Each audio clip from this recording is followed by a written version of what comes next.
vamos a estar así tranquilos, ¿vale? Creo que hay un ambiente precioso. Amén. La verdad que nos está bendiciendo el Señor de una manera especial a mi compañera y a mí. Lo digo del corazón. La verdad que no solo el tiempo del culto, el poder compartir, el poder estar entre ustedes y bueno, pues sois gente que enseguida se está a gusto con vosotros y bueno, es la primera vez que vengo, sé que no será la última. Amén. Y le doy gracias al Señor de verdad por darme la oportunidad de conocerles. Amén. Agradezco al pastor de verdad, José, al Cesario, de verdad por el trato, el cariño y el cómo nos está creciendo. Y a todos los hermanos, a las hermanas, de mi compañera y de parte mía, gracias en el nombre del Señor. Amén. Me ha pasado algo muy curioso en estos 2 días. Los que visitamos muy a menudo, pues tenemos una serie de mensajes que uno tiene que estudiar, tiene que elaborar, no puede ser irresponsable para subirse en un púlpito y predicar de Rocky 1, Rocky 2, Rocky 3. Uno tiene que ser responsable, elaborar el mensaje y predicar el fruto del esfuerzo y del estudio. Amén. Y los que tenemos un ministerio que viajamos muy a menudo, tenemos que predicar muy a menudo. Suelo tener una cantidad de mensajes y el Espíritu Santo a veces me pone de predicar uno o otro. Y habitualmente pues dejo que el Espíritu Santo me dirija. Pero tanto ayer como hoy el Señor me ha dado a predicar algo relativamente nuevo. Ayer lo que prediqué, pues yo no lo predico. Normalmente no lo predico, es algo que el Espíritu Santo a lo largo del día me fue dando. Y hoy me ha pasado lo mismo. Así que creo que Dios nos va a seguir bendiciendo. Amén. Tengo una palabra de Dios que espero que en esta tarde el Espíritu Santo a través de esta palabra te hable. Amén. Vamos a leer en Génesis capítulo 1. Una vez termine, le voy a pedir al Cesario que él haga una oración por mí, ¿vale? Génesis 1:26 dice así: entonces dijo Dios, hagamos al hombre a nuestra imagen, conforme a nuestra semejanza, y señoree en los peces del mar, en las aves del cielo, en las bestias y en toda la tierra, y en todo animal que se arrastra sobre la tierra. Y creó Dios al hombre a imagen de Dios lo creó, varón y hembra lo creó, y los bendijo Dios. Date cuenta de esta palabra. Y les dijo: fructificad y multiplicaos, llenad la tierra y sojuzgadla, y señoread en los peces del mar, en las aves del cielo y en todas las bestias que se mueven sobre la tierra. Vamos a orar. Muchísimas gracias, Espíritu Santo, porque tú nos permites, Dios mío, que disfrutemos, Dios mío, de tu siervo José, Dios mío. Ahora te pide mi alma, Espíritu Santo, que tú, Dios mío, lo utilices como sabes hacerlo, Espíritu de Dios. Que tú lo utilices, Dios mío, para hablarnos nuestra vida, Espíritu Santo. Que tu palabra corra, Dios mío, como río de agua viva, Espíritu Santo. Que, Dios mío, te penetre, Espíritu de Dios, lo más profundo de nuestros corazones, Espíritu Santo. Utilízalo, Dios mío. Ve utilizándolo como tú sueles hacerlo, Dios mío, para bendecirnos, Espíritu de Dios. Te lo pido y te lo ruego en el nombre de Jesús de Nazaret. Amén y amén. Amén. ¿Pueden tomar asiento? Mire, en forma de introducción quiero que me pongan atención porque la introducción es muy necesaria. El siglo XXI es el siglo en el que el ser humano está transitando una crisis de identidad a tal punto que no sabemos ni de dónde venimos, ni quién somos, ni a dónde vamos. El ser humano a lo largo de estos siglos ha ido elaborando filosofías, pensamientos, escuelas en las que se han enseñado diversidad de enseñanzas, de doctrinas, pero el siglo XXI se caracteriza por ser un siglo catastrófico en el sentido de que enseña al ser humano a no ser nada ni nadie, a no tener principios y valores claros. Es una montaña rusa. Hoy pensamos una cosa, un año después pensamos otra. Lo que hace 10 años era negro, ahora es blanco. Lo que hace 10 años era blanco, ahora es negro. La sociedad está cambiando vertiginosamente, al punto en el que un niño va a la escuela, aprende una serie de cosas que le enseñan. Cuando sale de la escuela, del instituto, de la universidad, lo que ha aprendido ya no le vale, porque la sociedad se está dirigiendo como un caballo desbocado, sin riendas y sin jinete, a no se sabe dónde. A esta sociedad, a este tiempo, a esta época, se le ha llamado posmodernismo. ¿Y qué quiere decir eso, José? Bueno, la historia se divide en 3 partes: premodernismo, modernismo y posmodernismo. Os lo explico fácilmente. En el premodernismo, más o menos desde el 500 al 1500, había ideas sólidas, fuertes, basadas en la fe y en la palabra de Dios. Aunque os parezca algo inaudito, sí. Mediante la Iglesia Católica, que estuvo reinando durante muchos años, en las casas se enseñaban valores y principios sólidos, al punto en el que el temor de Dios formaba parte de un hogar. La honestidad, la verdad, la caballerosidad. Dios era el centro de una sociedad. Luego vino, a partir del 1500, la modernidad. Con ella vinieron filósofos, pensadores, que quitaron a Dios del medio y pusieron al hombre, el hombre como centro de la sociedad. Ya no era la fe, sino que era el pensamiento, era el poder discutir de las cosas, el razonamiento, la lógica, la coherencia. En ese momento, el hombre, siendo el centro de la sociedad, ya no tenía valores tan sólidos, ahora eran valores líquidos, amoldables. Cada uno era de una manera diferente de pensar. Pero luego, recientemente, de unos 40 o 50 años para acá, ya no es ni el premodernismo ni el modernismo, es el posmodernismo. Ahora, ¿qué es lo que se lleva? Ya no es ni Dios ni el hombre, es la nada. Ahora ya no es la fe ni la razón, es la locura. ¿Qué es el posmodernismo? Un puzzle con 1000 piezas de puzzles diferentes. Es un vestido con 1000 retales de diferentes telas y de diferentes colores.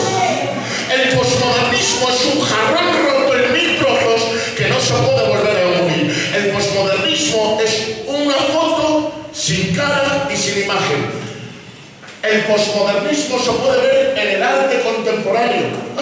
El arte antes transmitía una belleza, una arquitectura, transmitía una idea. Uno ve, no sé, la Mona Lisa, o puede ver, tal vez, no sé, el David de Miguel Ángel, y ve cierta arquitectura, cierta belleza.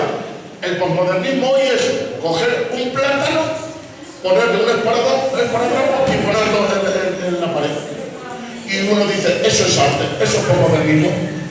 ¿Por qué? Porque el hombre está entrando en un tiempo en el que no sabe quién es, ni de dónde viene, ni a dónde se dirige. Y eso le deja sin fundamento, sin valores, sin principios. Y entre otras cosas, lo que se ha puesto sobre la mesa es que el hombre no es creación de Dios, viene del mono. Según la teoría de la evolución. Y somos tan básicos que nos tragamos hasta la propia frase teoría, que una teoría es un hecho no comprobado, no científico, es una teoría. La teoría de la evolución no está completada porque faltan eslabones, faltan respuestas. Pero, oye, el hombre se ha empeñado en que venimos del mono, que venimos de una subsecuencia, de una serie de átomos que se han convertido poco a poco en un reptil en un ave en un león en un mono y resulta que de esa cadena venimos nosotros. ¿Qué es lo que ocurre con esto? Que el hombre, el ser humano, carece de base para saber quién es.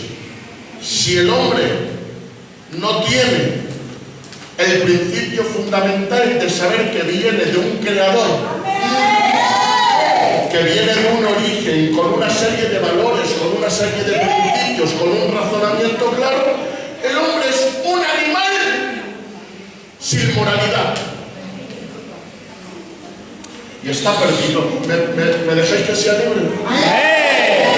Y si el hombre no tiene moral, si no tiene valores, si no tiene principios, ¿me perdonáis que hable con libertad?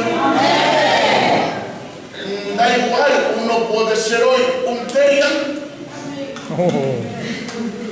Hoy es, perdonadme por favor, disculpadme ancianos, ancianas. Hoy dicen, es que soy género fluido, que es género fluido, que hoy me siento hombre, mañana me siento mujer. Y vienen con la barba, midiendo 1,80 m, pesando 200 kilos, diciendo, me siento mujer. Y le tienes que respetar porque se siente mujer. Y mañana dice, ya no me siento mujer, ahora me siento perro. Y es terian, si ahora es un terian. ¿Por qué? Porque el ser humano que no tiene una base, que no tiene un fundamento, que no tiene un origen, que no sabe quién es, que no sabe dónde va, vive en una crisis de identidad, una montaña rusa. Y hoy es de uno, mañana es de otro, mañana es de otro. Pero el que sabe de dónde viene, quién es y a dónde va, tiene valores, fundamentos, principios, bases.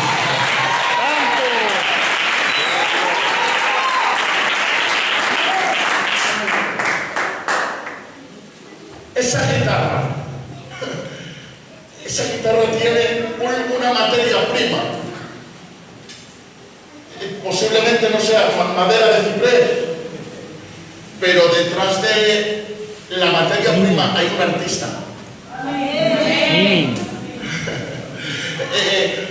Esto que vemos es materia prima, cemento, piedras, ladrillo, pero detrás de todo vemos una arquitectura, un diseño, una belleza. Nosotros no podemos creer que esto nace del azar, de la suerte. Hace falta más fe para ser ateo que para ser creyente. Porque para ser ateo necesitas creer que coges un montón de piezas, de tuercas y de tornillos que las tiras al aire y caen todas en orden para conformar un reloj. Hace falta fe para eso. Pero el que tiene fe en que venimos de un arquitecto divino, de un artista divino, de alguien que tiene una lectura, una inteligencia y una sabiduría eterna, sabe que esto no es producto del azar, así como las piezas no se ensamblan solas. Detrás de todo lo que vemos hay un artista que se llama Jehová de los ejércitos, hay un Dios que ha puesto todo el orden.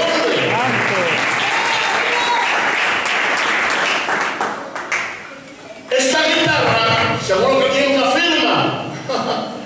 Este piano, ¿cómo se llama? Startone, tiene una firma. La camisa que llevas tiene una firma. Porque todo producto tiene derechos de autor. Se llama copyright. Tú creas una canción, la pones, la cubres, la guardas, la proteges con derechos de autor y tú no puedes copiar esa canción.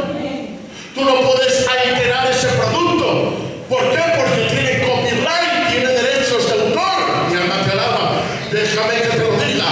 El ser humano no nacemos de una conjunción de átomos, no venimos de la nada, no hemos aparecido aquí porque sí. El ser humano tenemos copyright, tenemos el sello de derecho de autor.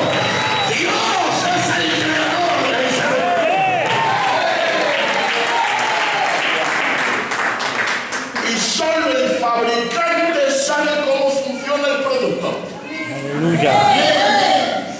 Lo voy a volver a decir.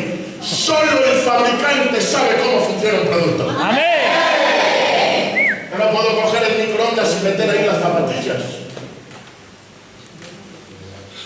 Yo no puedo coger la lavadora y meter ahí la comida. Porque la lavadora no fue destinada para ello. El fabricante la creó para lavar la ropa, no para meter la comida. El microondas se fabricó para calentar las cosas, no para meter ahí las zapatillas. Dios es el creador del ser humano. Y Él es el que establece el propósito, el destino, la identidad, el cómo funciona el ser humano. Eso, si tienes crisis de identidad, si no sabes dónde encajan las cosas, si posiblemente tu pensamiento está desorientado, si estás confundido, si no sabes por qué estás aquí, de dónde vienes y hacia dónde vas, te doy un consejo. Recurre al manual del fabricante de la palabra de Dios, acércate al que sabe todas las cosas y que dé sentido, propósito, visión e identidad.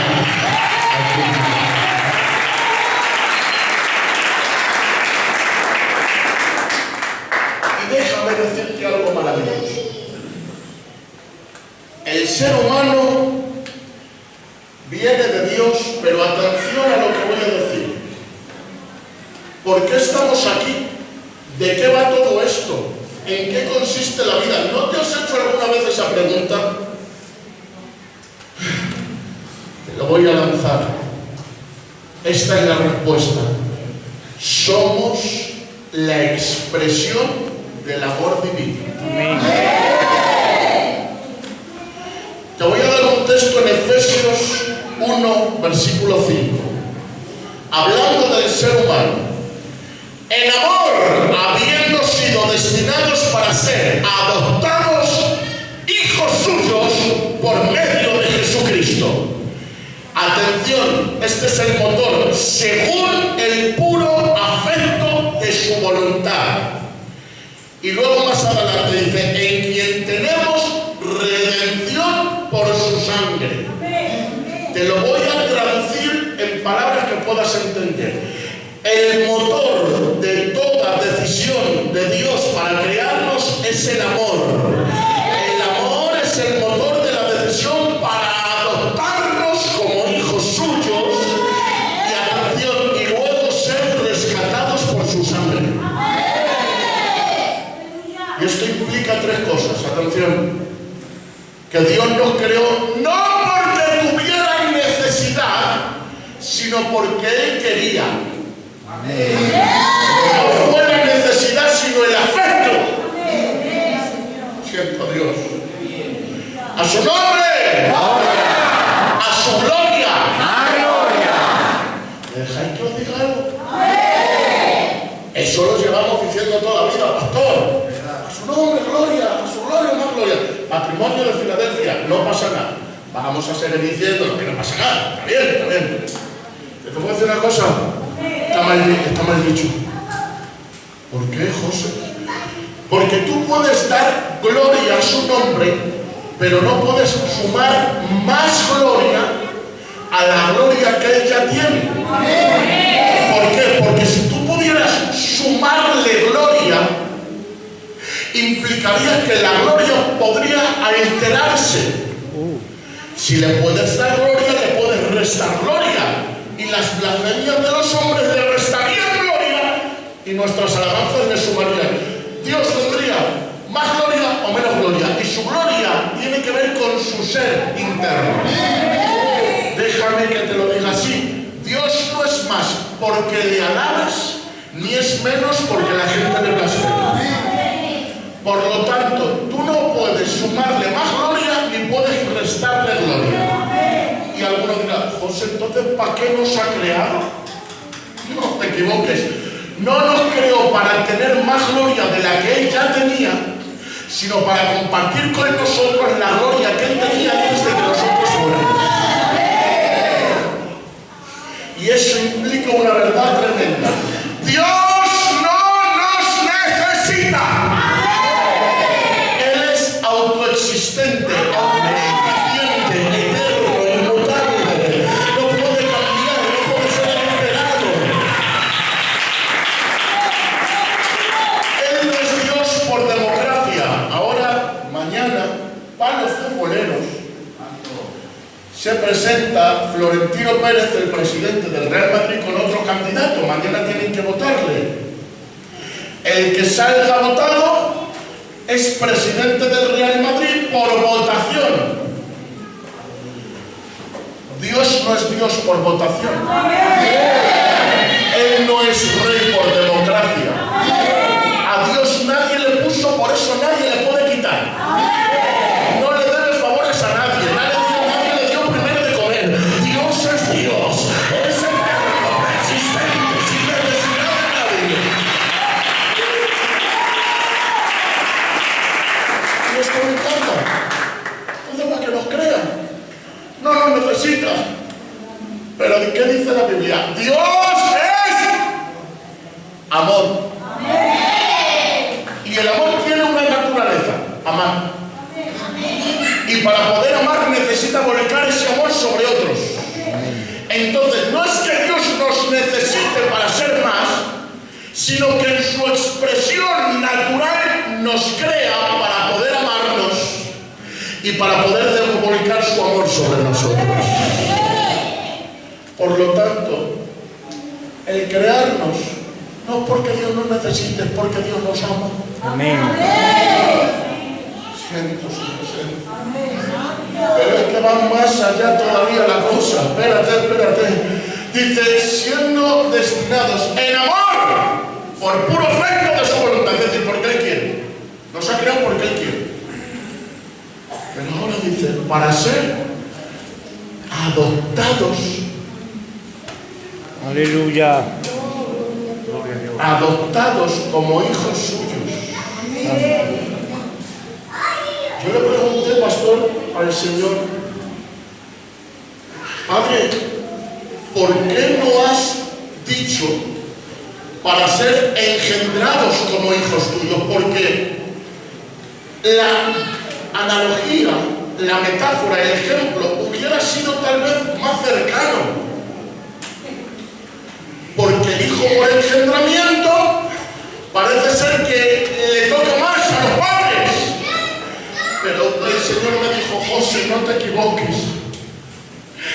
La adopción no es un accidente. Aleluya. Es un deseo. Amén. Porque a veces nace una criatura y oye, no te llega a fin de mes. Estás pasando un mal momento. No querías en ese momento tener más familia, que ya tienes como el Cesario, ya tienes 4. Que la casa se te ha quedado pequeña, que tienes un colegio. Y ahora resulta que de momento te viene la noticia que está en estado de buena esperanza y dices, ¡ay, qué alegría! Dices, pero válgame, bro. El mal momento. Porque un hijo engendrado es querido, pero no siempre es deseado. A veces no viene en el mejor momento, pero escucha, un hijo adoptado es buscado, deseado y tomado. Es que la analogía es esta. No eres un accidente. Aleluya. Eres un deseo hecho realidad.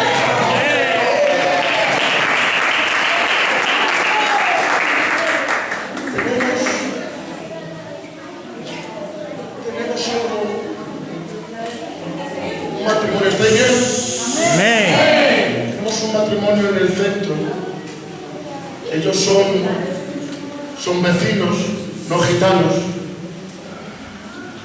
Y resulta que ellos tienen sus padres en Vitoria, en Bilbao, se llaman Kenny y Marta. Esta familia, viviendo allí, cerca del País Vasco, resulta que iban por la calle y en pleno invierno se encontraron a un muchachito afroamericano con unos 13 o 14 años en la calle con una camiseta pasando frío.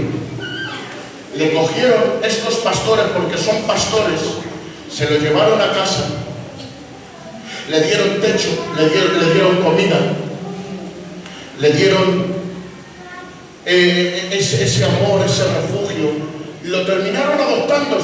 Fueron al ayuntamiento, movieron papeles y lo terminaron adoptando. Pero este niño, informándole a estos pastores, les dice que tiene un hermano en África. Esto es real. Y me contaban que él y Marta, que estos hombres, este hombre y esta mujer, estaban moviendo papeles para poder adoptar al niño que estaba en África.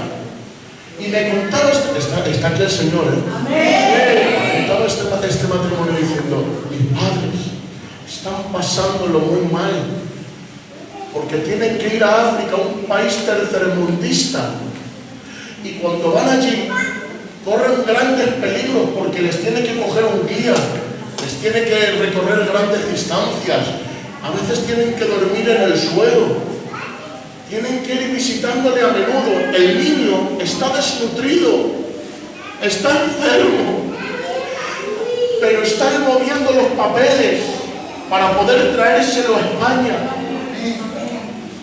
¿Me dejas que te diga una cosa?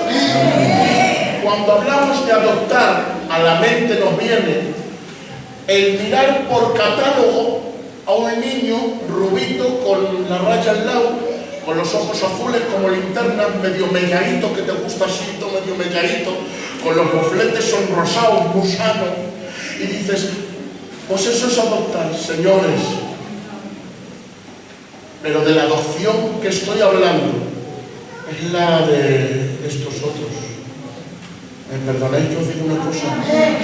Dice la Biblia que nosotros estábamos en pecado, que estábamos en tinieblas, que éramos enemigos de Dios, que habíamos hecho lo malo, que estábamos lejos de Él, que éramos hijos de ira. Me vas a perdonar que te diga: no éramos el niño rubito sonrosado con los ojos azules, estábamos haciendo lo malo, y tuvo que venir el Señor Jesucristo a esta tierra, así como aquellos padres tuvieron que ir al mundo de África, ese mundo difícil, y tuvo que padecer, tuvo, hermanos míos, que sufrir, tuvo que ser afligido. Jesucristo vino a esta tierra, hermanos míos, para terminar adoptándonos como hijos suyos. Y créeme, no éramos el niño guapo y sonrosado, éramos ese niño desnutrido, pero dice la palabra del Señor: tenía envuelta en tus sangres, no habían cortado tus cordones umbilicales, pasaban por tu lado y me dieron en la cabeza, y pasaron de ti, pero yo te vi y te dije: dime.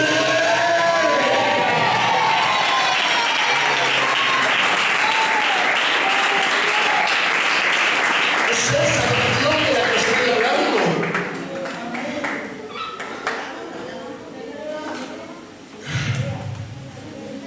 Pero te voy a decir algo más fuerte, ¿me permites que te lo diga?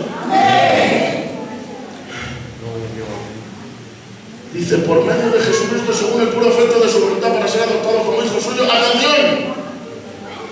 En quien tenemos redención por su sangre.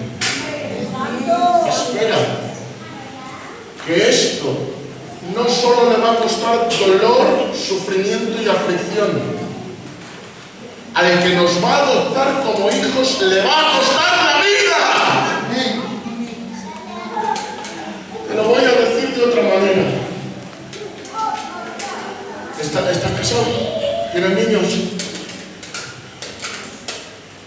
Estoy seguro que mi hermano, ¿cómo te llamas? Rafa. Seguro que cuando se pidió, se casó, estaba con su compañera y pensaron en tener familia. Seguro que por su mente pasarían un montón de pensamientos: qué alegría, un niñito, que poder tener en los brazos, que hacerle fiestas, que pasearle por la calle, que vestirle de mozo viejo, que llevarle al colegio, ¡ay, qué alegría, nos va a alegrar la casa! Pero estoy seguro que en algún momento Rafa pensó y dijo: pero tener un niño es una responsabilidad, porque habrá que multiplicar el trabajo, habrá que traer para comprar pañales y leche en la farmacia y para poder cuidar al niño. Y a lo mejor ella pensó, uff, es que el niño el día que tenga fiebre me se va a ir el alma. Y estoy seguro que a lo mejor pensaste y dijiste, y es que cuando vaya creciendo, si le hacen bullying en el colegio, me voy a manifestar, me van a salir espumarajo por la boca. Y cuando ya se vaya haciendo mocillo o mocilla, mi alma trabada, como vaya algún mozo y la mire, me voy a comprar un corta uñas con una medio navajeja por si acaso. Y ya estás tú medio así, y ya celosillo. Y tú sabes que cuando tengas problemas vas a estar ahí. Y que cuando posiblemente trasnoche o venga tarde vas a mirar el reloj y no vas a dormir. Y cuando ya se hagan mayores y se casen, tú dices, bueno, el que se casa hace su vida. Te equivocas, sabes tú que como padre y como madre van a tener 30 años y vas a decir, su mamá está bien. Van a tener 40, su mamá está bien. Y vas a estar ahí. ¿Por qué? Porque un hijo, a pesar de que te trae momentos buenos, también, hermanos míos, sabes que a veces te va a dar algún dolor de cabeza. Pero cuando seguramente ella estaba en estado de buena esperanza, no le habías visto la cara, no le habías puesto nombre, no había hecho ni bueno ni malo, pero ya veías la barriguita y decías, por ese ser que está ahí, aunque no le he visto, la maravilla. Hoy lo tengo que decirte, Dios, antes de crearnos, ya sabía que tenía que morir por nosotros. No nos había visto, no habíamos hecho ni bueno ni malo, pero dijo, daré mi vida por ellos. Gloria. Por lo tanto, nacemos del amor de Dios, somos una expresión del amor de Dios. Amén. Amén. Si no creemos en el relato de la creación, no nos queda otra que creer en el relato, en la teoría de la evolución. Y ese es un problema. Porque como he dicho antes, si creemos que venimos del mono, somos animales. Gloria a Dios. Y en la sociedad de los animales prevalece el fuerte sobre el débil. La violencia es la ley. Quien se imponga es el que manda. En una sociedad de animales hay racismo, hay clasismo, hay ideologías tiránicas. Por eso el mundo se está matando hoy. Por eso hay tantas guerras. Por eso queremos dominar los unos sobre los otros. Porque prevalece la idea de que como Dios no existe, aquí gana el que más pegue. Aquí gana el que más se imponga. Aquí gana el que tenga, el que sea más fuerte y lo demuestre. Y lo peor de esto es que el naturalismo, que es como se llama esta filosofía, impone el menosprecio a la dignidad humana. Como al fin y al cabo no hay un sello de humanidad, no hay moralidad. Deja que hable con libertad. Amén. Y como no hay moralidad, esto es tremendo. Perdonadme, por favor, pero es lo que piensa esta sociedad. Tenemos los mismos derechos que un animal. Te voy a decir más. Tú pegas a un perro y te caen no sé cuántos años de cárcel. Tú pegas a una persona y a los 2 días sales de la cárcel. Hoy se protegen más los huevos de tortuga que están en especie de extinción que los seres humanos que dentro del vientre de mamá se están produciendo, y perdónenme, 100.000 abortos en España al año. ¿Por qué? Porque se protege más a los animales que a los seres humanos. ¿Por qué? Porque, lo voy a decir, hay un movimiento satánico que está metiendo en las mentes que el ser humano no tiene dignidad inherente de fábrica en su persona. Y por eso estamos viendo hoy estos movimientos radicales de los terians, de lo que se enseña en los colegios, Pero yo voy a soltar algo en el nombre de Jesús. Amén. Hemos sido creados a imagen y semejanza de Dios. ¿Y qué quiere decir esto? Quiere decir que Él es la figura y nosotros somos el reflejo. Y el reflejo proyecta la figura. Cuando hablamos de imagen y semejanza, no estamos hablando de que Dios tenga una figura igual a la nuestra. Ojos, manos, barba. A veces se le presenta a Dios como un anciano, con la barba blanca hasta el pecho, el pelo blanco, una melena, con arrugas en la frente. Una pregunta, ¿cómo es posible que el Eterno tenga arrugas en la frente? El tiempo no pasa por Él, lo siento. Dios no tiene canas ni arrugas en la frente, porque el tiempo no le deteriora. Eso son mitologías que vemos, imágenes que nos proyectan. Pero Dios no es como nos lo proyectan en Los Simpsons. Cuando se refiere a imagen y semejanza, quiere decir que nosotros hemos sido creados con el carácter moral de Dios. Y hemos sido creados para poder ejercer la voluntad de Dios aquí en la tierra. Miren si hemos sido hechos a imagen y semejanza de Dios, que hay 7 días en la semana. Impar. No hay pares, es impar. ¿Por qué? Porque Dios creó precisamente el cielo antes de crear las estrellas. Creó el mar antes de crear los peces. Y creó la tierra antes de crear los animales. Cada cosa tiene su par. El cielo para las estrellas, creó el agua para los peces y la tierra para los animales. Pero el séptimo día, Dios crea al hombre. Pero ¿y el par del hombre? Lo siento, aquí el hombre se queda sin par porque Dios no es creado. Dios es eterno, no tiene principio, no tiene final. Por eso el día del hombre se queda sin par, porque Dios lo es creado, es eterno. El hombre está hecho imagen y semejanza de Dios. ¿Estáis bien? Y esto implica una cosa. Dios ha esculpido en el hombre con el cincel de su voluntad las mismas características morales que Él tiene. Siento a Dios, qué bien.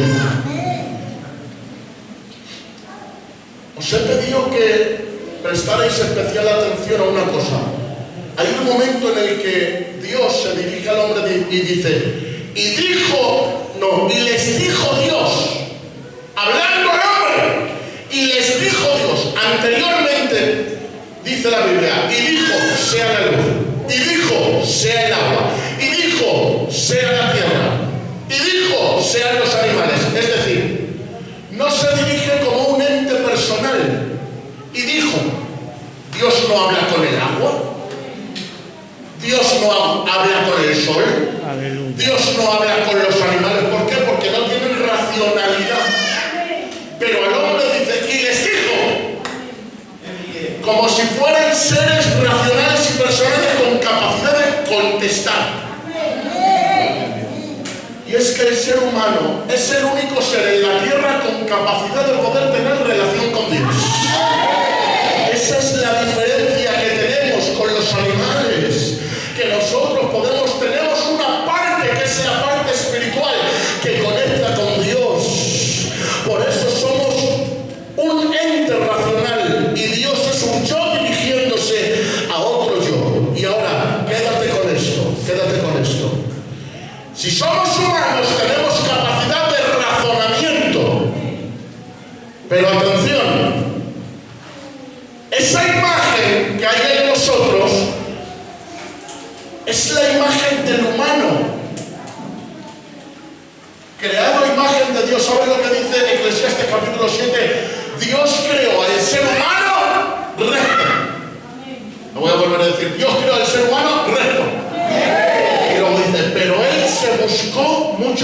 ocasiones. El ser humano en su origen ha sido creado con las características morales de Dios. Te voy a soltar una. A veces cuando fallamos, cuando erramos, cuando pecamos, decimos, bueno, es que soy humano. Y ponemos la excusa para pecar de que somos humanos. No te equivoques. Se utiliza la excusa soy humano para pecar, pero Cristo también fue humano y no pecó. Porque el humano en su estado original no fue creado para pecar, sino para manifestar la imagen y semejanza de Dios. Por tanto, no tendríamos que decir soy humano, sino soy pecador. Para dejar claro que la naturaleza de nuestros malos actos no nace de nuestra humanidad, sino de nuestra carnalidad, que es diferente. Por eso Cristo vino aquí a la tierra y fue el hombre sin fiebre. Vino aquí a la tierra para enseñarnos cómo tiene que ser un verdadero humano, a imagen y semejanza de Dios, y anduvo en esta tierra. Voy a decir algo que a lo mejor os va a explotar la cabeza, pero lo voy a explicar. Cristo no vino a enseñarnos a ser espirituales, sino a enseñarnos a ser verdaderamente humanos. Luego vino el Espíritu Santo para enseñarnos a ser espirituales. ¿Y por qué dices eso, José? Porque no se puede ser espiritual si antes no se es humano. Hay gente que se las da de espiritual, pero ha perdido la humanidad. Hay gente que se las da de espiritual, pero ha desconectado su vida de la vida real. Te lo voy a decir, una espiritualidad tóxica es peor que una carnalidad declarada. Está el espiritual que se hace el espiritual, pero ha perdido la calidad humana. Me he metido en un tema bueno. Había un pastor que iba en su Q7 conduciendo, que llevaba la visita al lado, y resulta que se para en un semáforo, el pastor con su corbata de seda, con su traje de Emilio Tucci, y viene un pobre, le toca la ventanilla y le dice, comer, ven, dame para comer. Hace así el pastor y hace, vaya, baja la ventanilla y hace, bueno, mira, no tengo ni oro ni plata, pero lo que tengo te doy. Dios te ama. Hace así el pobre y dice, ¿y cómo como con eso? Los textos no se pueden meter en un bocadillo para comer. Amén. Porque el pastor era el espiritual, pero había perdido el corazón de humanidad para poder compadecerse de una persona que necesita comer. ¿Me dejáis que os diga una cosa? A veces nos pasamos de espirituales, pero nos faltan las cosas básicas de la humanidad. Esta mañana teníamos una conversación preciosa. Estábamos hablando, no sé cómo salió el tema, Cesario, de que hace años, en una iglesia de cuyo nombre no me quiero acordar, había un conflicto entre las familias. Los padres estaban enfadados con los hijos, porque, perdónenme por favor, había venido el día de los santos para ir al cementerio, para recordar a los seres queridos, y los hijos no habían ido porque habían dicho, es que nos han enseñado que es pecado. Había venido el día de Nochebuena y resulta que no habían ido los hijos a comer a la casa del viejo, a la casa de la mamá. ¿Por qué no habéis venido, hijos? Pues porque resulta que nos han enseñado que es pecado. Resulta que ese pastor había enseñado que esas fiestas eran paganas y que se celebraba el adorar a un tal Zeus, al dios Sol, a Zaratustra, y y los hijos y los padres estaban en conflicto. Pero escucha, el conocimiento sin sabiduría al final crea malas conductas. Claro, este pastor había aprendido que se celebraba hace 2000 años la Saturnalia, el Shamaín, en el que se adoraba la muerte, en el que se adoraba al dios Saturno. ¿Qué ocurrió? Que la Iglesia Católica en la historia, como una estrategia de evangelismo, el día 31 de octubre que se celebraba Shamaín, que era una fiesta pagana que hoy se celebra como Halloween, que es verdad que esa fiesta contiene ocultismo y brujería, ¿qué hizo la Iglesia Católica? Puso al otro día, el Día de Todos los Santos, que en esa festividad lo que se celebra es recordar a personas que vivieron una vida de santidad. Punto. ¿Qué pasó el día 25 de Navidad? Que se celebraba la Saturnalia, en la que había desfases, en la que había cosas malas, pero como estrategia evangélica para evangelizar, la Iglesia Católica puso el día de la Natividad, el día de la Navidad, que recordaba el nacimiento de Jesucristo. En el tiempo, nosotros no hemos recibido esa festividad pagana que celebraban los inconversos. O algunos se comen en el día de la Nochebuena, perdonadme si hay hábitos. En el día de la Nochebuena se come una gamba en nombre de Zeus. o se come el potaje en nombre de Zaratustra. No. Nos vamos a la casa, estamos con la familia, pasamos un día bueno. Amén. Esto mismo pasó en Roma hace mucho tiempo. Pablo veía, atención, que los cristianos recién convertidos que antes sacrificaban a los ídolos, los mismos animales que sacrificaban los llevaban a la carnicería. Los que eran maduros en la fe iban a la carnicería, compraban esa carne, se la llevaban a la casa y decían: Señor, en el nombre de Jesús te presento estos alimentos, santifícalos. Y el alimento se santificaba por la oración del creyente, aunque hubiera sido ofrecido a ídolos. Pero el que antes ofrecía los ídolos decía: ay, me hace mal viéndoles comer de esa carnicería. Os pongo un ejemplo. Cuando nos hemos convertido al Señor, muchos, antes, pues, perdonadme, escuchaba una bulería o una saeta en un tablao flamenco y le tiraba la carne y se emocionaba. Vienes al Señor y ahora en un culto te cantan una saeta y una bulería. ¿Es para Dios o no es para Dios? Pero hay gente que le recuerda su antigua vida y le tira la carne. Así se sentían estos creyentes. ¿Qué dice Pablo? Por amor a vuestros hermanos que tienen una conciencia débil, no comáis. Aunque tenéis derecho de comer de todo lo que hay en la carnicería, orando por ello, santificándolo, pero no seáis tan teologuillos y ser más buenos. Amén. Andad en amor. Amén. Qué espirituales somos a veces, hermanos, pero nos falta andar en amor. Y ahora sí, tengo que decirlo, hermanos míos, ser a imagen y semejanza de Dios implica poder tener conexión con la gente que nos rodea. Hay gente que de alguna manera ha tenido una espiritualidad tan tóxica que se ha apartado de su entorno, de su gente, que ha dejado de evangelizar a su familia, que ha dejado de evangelizar a sus vecinos, que nos hemos apartado. ¿Sabéis por qué digo esto, hermanos? Porque en Mollina hay un proyecto de parte de Dios. Amén.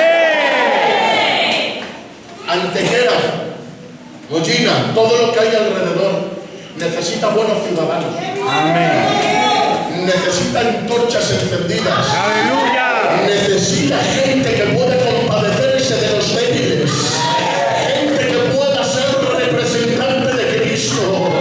¿Saben lo que es espiritualidad tóxica? Recluirnos en un local insonorizado y que el mundo se vaya al infierno.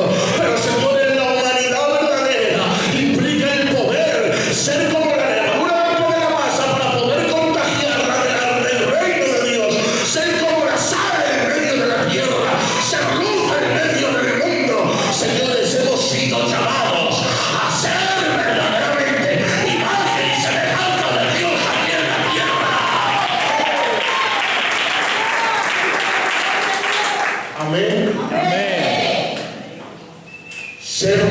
para poder ser espirituales. Compadecernos de nuestra gente. Amén. Estar para las necesidades verdaderas. Que adelanto predicar bien y luego no estar para lo que me necesitan. Aleluya. Que adelanto llevar tantos años y que cuando a mi hermano o a mi hermana le falten 20 euros para cenar, no esté ahí. Señores, Cristo nos enseñó a ser humanos para poder ser espirituales. Amén. Y ahora voy a entrar en un nuevo terreno. La imagen nos habla de las características morales, pero la semejanza nos habla de la función que ejercemos en la tierra. ¿Qué función? Señorear de la tierra, juzgar la tierra, gobernar la tierra. Dios es el Rey de Reyes y Señor de Señores. El cielo es su trono, la tierra el estrado de sus pies. El mundo y los que en él habitan le pertenece a Dios. Él es el soberano, Él es el majestuoso, Él es el grande. Pero creado a su imagen y semejanza implica que así como Él gobierna, nos ha dado cogobernanza en la tierra. Esto es terrible. El reino de este mundo nos lo ha dejado a nosotros para que podamos administrarlo y gobernarlo sabiamente bajo su cobertura y autoridad. ¿Qué quiere decir eso, José? Que Dios te ha dado autoridad en la tierra sobre todo principado, sobre toda potestad, sobre todo ente espiritual. Adán perdió la cogobernanza por pecar y cederle lugar al enemigo. Desde entonces el enemigo se ha apoderado de los humanos, de tal manera que dice que estábamos, antes de venir a Cristo, en la potestad de las tinieblas. Estábamos encarcelados con los barrotes del pecado, pero ¿qué dice luego? Hemos sido trasladados de la potestad de las tinieblas al reino de su amado Hijo. ¿Qué es el reino? El reino es la vuelta que tiene el Señor Jesucristo de su cogobernanza, de su autoridad. Reino quiere decir basileia. Basileia quiere decir gobierno. Dice la Biblia, arrepentíos porque el reino de los cielos se ha acercado a vosotros. Cuando aceptamos a Jesucristo venimos a pertenecer de nuevo al reino. Y en el reino se nos vuelven a dar las llaves, se nos vuelve a dar la autoridad, se nos vuelve a dar el poder de gobernar nuestro entorno. ¿Qué quiere decir esto, José? Dice que les coge Cristo y les dice: id por las aldeas y por las ciudades, os doy autoridad para que en mi nombre piséis toda serpiente y escorpión, y para que en mi nombre echéis fuera a los demonios. Esto es terrible. Lo que voy a decir es muy bueno. Escucha. El reino se divide en dos partes. Es como la semilla. Tú siembras la semilla, no la ves, está enterrada, está echando raíces. Es la parte presente del reino, invisible y espiritual.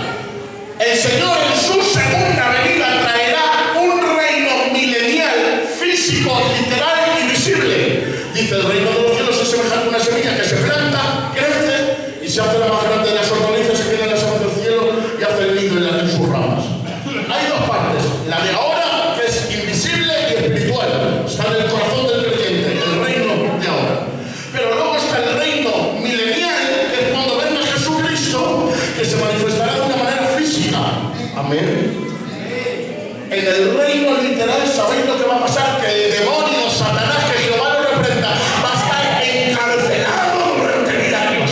No va a haber actividad satánica, no va a haber poderes satánicos.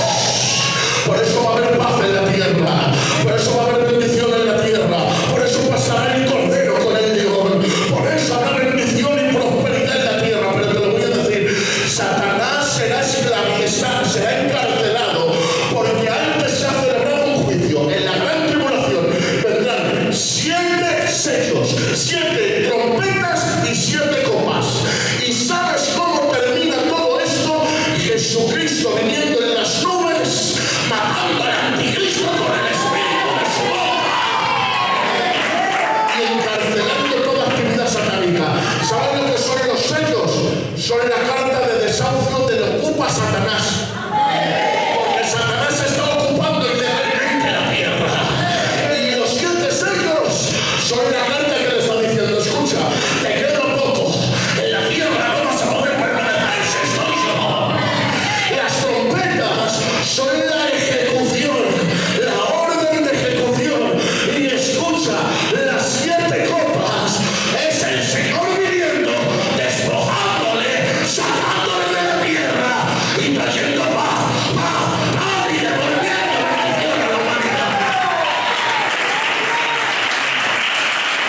¿Habéis visto en la televisión en los grupos estos que se contratan de desocupa?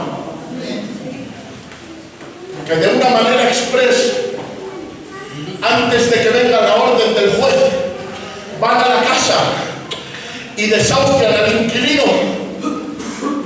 ¿Me dejas que te lo diga una cosa? Dios te ha dado autoridad para echar a la ocupa de tu casa. Dios te ha dado poder para que donde tú pises el enemigo no pise. Dios te ha dado poder para desterrar toda influencia satánica, todo gobierno de las tinieblas.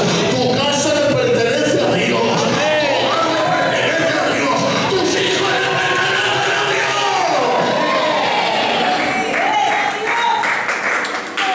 Pero vivir en semejanza de Dios implica tener autoridad para desterrar toda influencia satánica.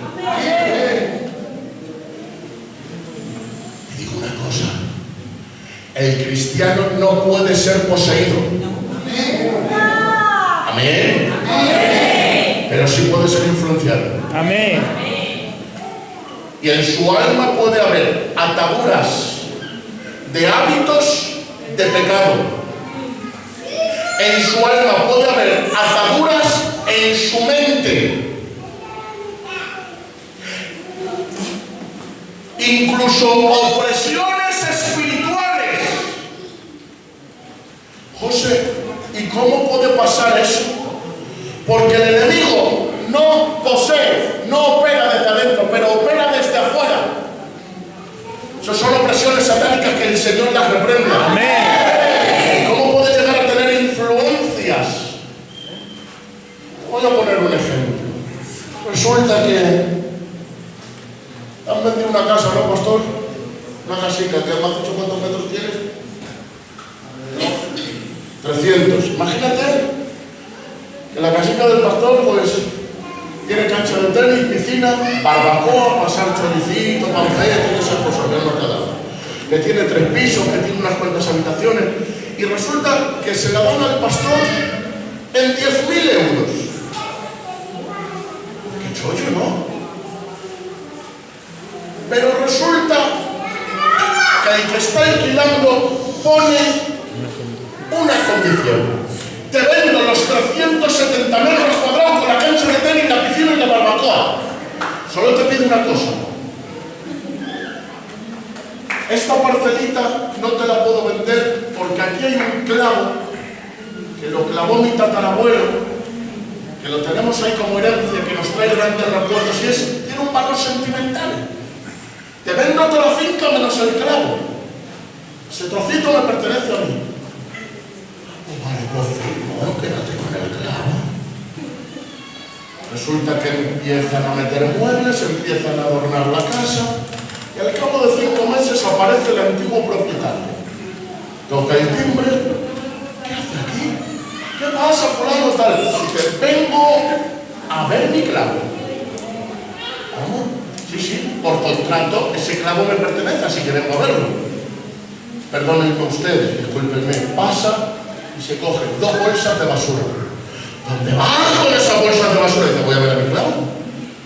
Entra por todo el comedor y cuelga. Que no te va a pasar esto, pastor. Cuelga las bolsas de basura en el clavo y dice, ¡el otro! ¿Qué vas a hacer? Dice, es mi clavo y con mi clavo hago lo que quiero. ¿Cómo no será, para no hacerlo muy largo, que al final la convivencia se hizo imposible porque el antiguo propietario estaba haciéndole la vida imposible trayendo toda clase de podredumbre colgado en ese clavo? Me deja que te diga una cosa. Cuando somos cristianos, pero le damos